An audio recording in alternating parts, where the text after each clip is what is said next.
welcome back to my messy workspace. My name is Sayward Bieler, writer for women, and I am happy to have you back on my channel.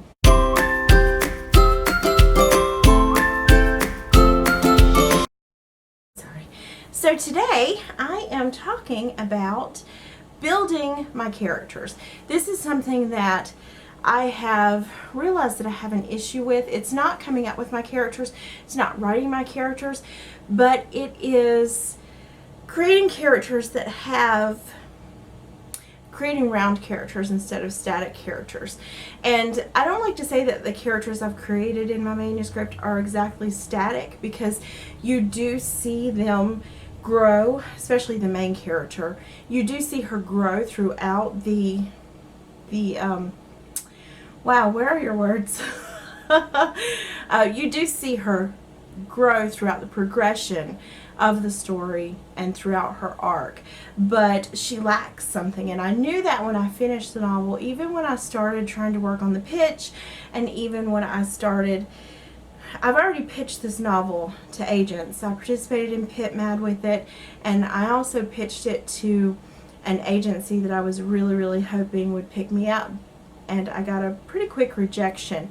And when I got the rejection, I wasn't devastated, because I went into it just getting my feet wet. Yes, I would have loved to be represented by this agency, but I had to make sure in my head before I submitted that I understood this was kind of a trial. This was getting my feet wet, because I hadn't really queried a novel for over 10 years. So this was, actually that's a lie. It was over 7 or 8 years. So almost a decade that it's been since I queried any kind of novel. So I wanted to kind of take that first step, take the plunge, I guess, is what I wanted to do, just to make sure that I still had the gumption. Because in my early 30s and my 20s, it seems like, when I look back now, it seems like I felt like I could take over the world. But now at 41, I'm just like, do I really want to do that? Do I really want to put myself out there and, you know, be rejected? Because I do take it very personally, despite all of the knowledge that I have in my head that it's not personal. I take a rejection very personally, and oftentimes it sends me into a little bit of a depression, you know. So I mean, I already have depression so it just kind of makes me, I guess I shouldn't say depression, because I do know the difference between being sad and being depressed, or being disappointed and being depressed. So I really shouldn't say it sends me into a state of depression, but it does make me pretty sad, and it makes me feel like I am just bothering agents when I send my work in. So that's something separate from the writing that I'm trying to do. I'm trying to build up my self-confidence. And if you talk with my critique partners from 2014 and 15, they'll tell you that I have far more confidence than I did then. And I do think that it is in part to them. I have a lot to thank them for. And so if they watch this video, ladies, thank you. I love you. I appreciate everything you did for me. So if without them, I wouldn't be where I am today. So, and there I go with my crutch word. I'm going to try really hard not to say so again, but I'm making no promises. All right, today, I didn't say it. Today I am talking about Jeff, I think it's Gerke or Gerke, I don't know how to say his name, but I am talking about his method for building a character. I have to read this, by this point you know that I'm in an MFA program, and I have to read this for class this term. And I usually don't read a lot of craft books. I know, do the groan, that's fine. I'm not really a self-help kind of person, I guess. I'll just get in there and do it, and I learn from experience, rather than reading a bunch of books that take away my time from experiencing the experience. But this one I am really enjoying, except I have some issues with his voice, but I won't go into that here. If you're a woman and you read this, you're gonna get what I'm saying, because He sounds a little bit sexist sometimes. I don't think that was his intention. I hope that was not his intention, but he comes across as quite sexist, and my poor husband he's had to suffer through my little rants about this guy, especially in the first couple of chapters. I'm almost halfway through, so, oh my gosh, I say it every time. I'm almost halfway through. I'm really enjoying it, and I know you don't care how much I'm enjoying it. That's cool. What I want to show you is, this is my character, Zedwin. And the reason that I'm supposed to be working on my thesis novel for my program, obviously, because, you know, I'm supposed to produce a novel or a book of short stories, and I'm choosing to produce a novel, which, you know, I've written 3, so it shouldn't be too awfully difficult. But what I realized with the manuscript that I finished earlier this year, there was just something that kept bothering me about this manuscript that I finished. I knew it was lacking something, and I now realize it lacks characterization. Like, she has characterization, you see her growth, but I feel like she's not fully realized. Because of that, when I started reading this book, I was like, oh my gosh, I'm going to take Zedwin and I'm going to actually apply this to her. And I'm going to try to build her so that I can see if that will help me when I, you know, as I'm going through to revise this novel, if it will help me to really make her full and really make her someone that my readers, hopefully, that I will have as soon as I finish this fantastic novel completely, but someone that my readers can identify with, someone that they can sympathize with, someone that they can feel this protectiveness for. Because recovering from battery death, I'm not quite sure where I got cut off at, so I am going to, I'll just keep talking. What I really wanted to do was apply Jeff, I'm going to call him Gerke. If it's pronounced a different way and you figure it out, let me know. I applied Jeff Gerke's process that is in chapter, it's in chapter 3, Physical and Natural Attributes.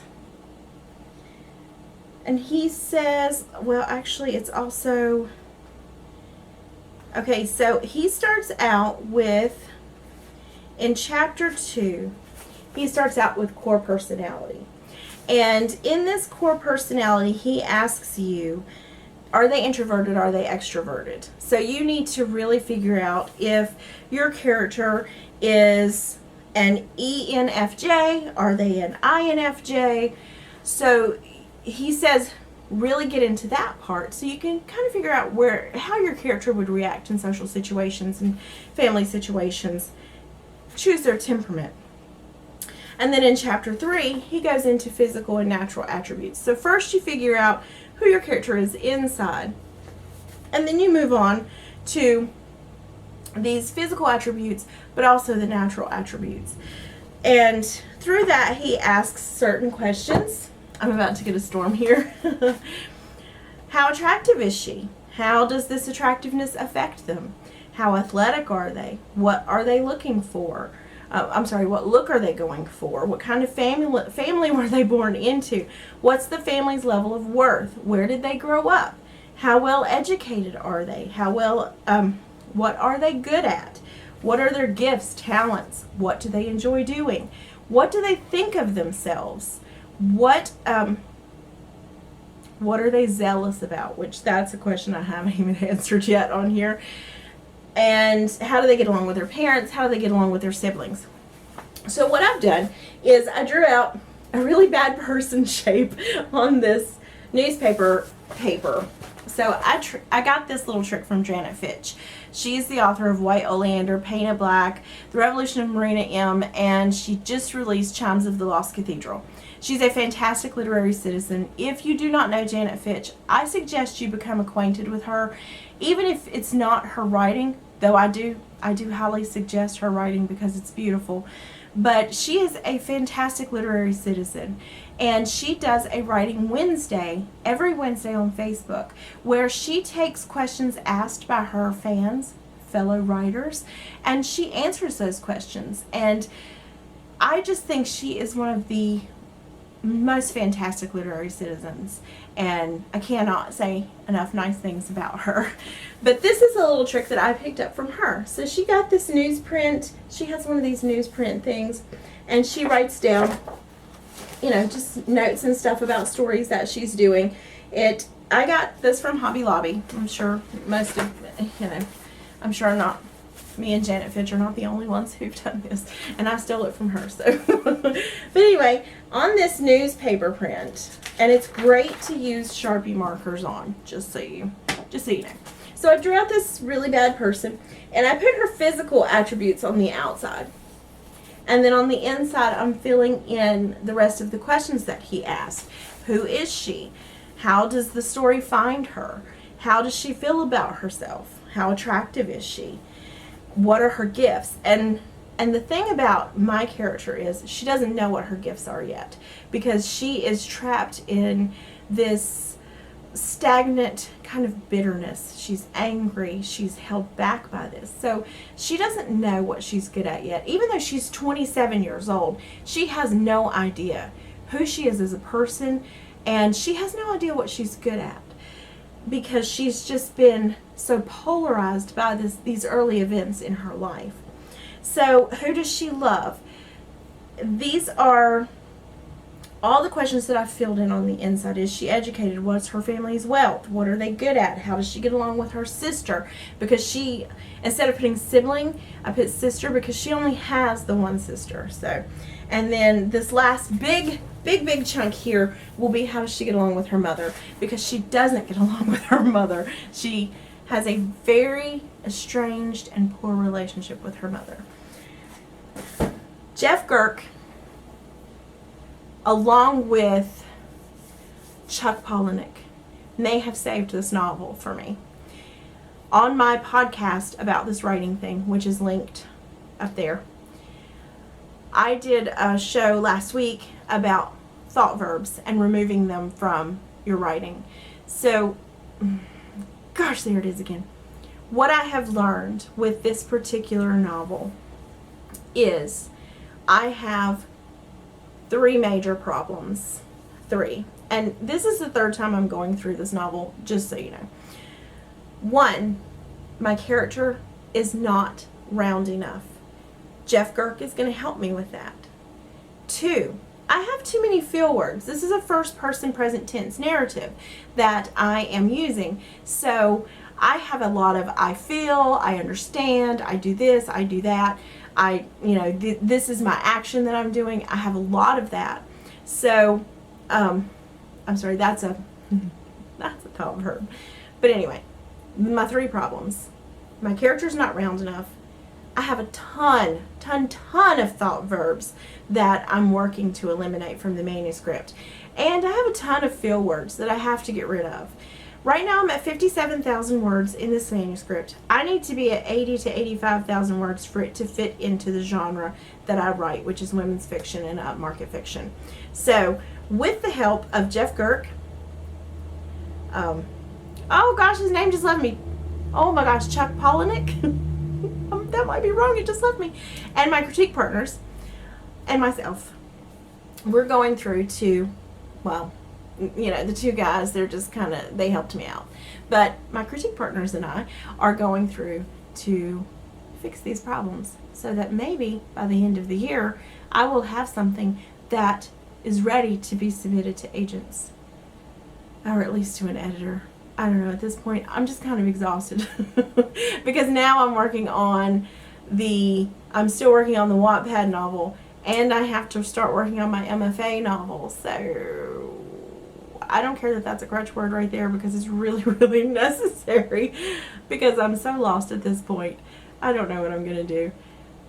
But that's it on building character. If you haven't, if you're not aware of Jeff Gerke's book, Plot and Character, It is, I got this one off of Amazon. I had to get a used copy because this was published in 2010 by Writer's Digest Books.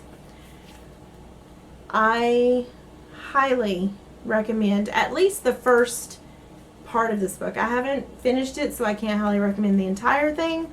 If you can get past the moments when he really sounds like, where he really sounds sexist, then you're going to be fine. And that's what I have this week on building character and my worries about my novel. I will be back next week to ramble on some more. Thank you so much for joining me today. If you want to hear more of my voice, you can subscribe below. I don't know where it is in my, I'm not savvy enough to put it like in the video, but subscribe. You can even hit the little bell if you want to know when I do post a new one. I usually try to do it on Monday or Tuesday.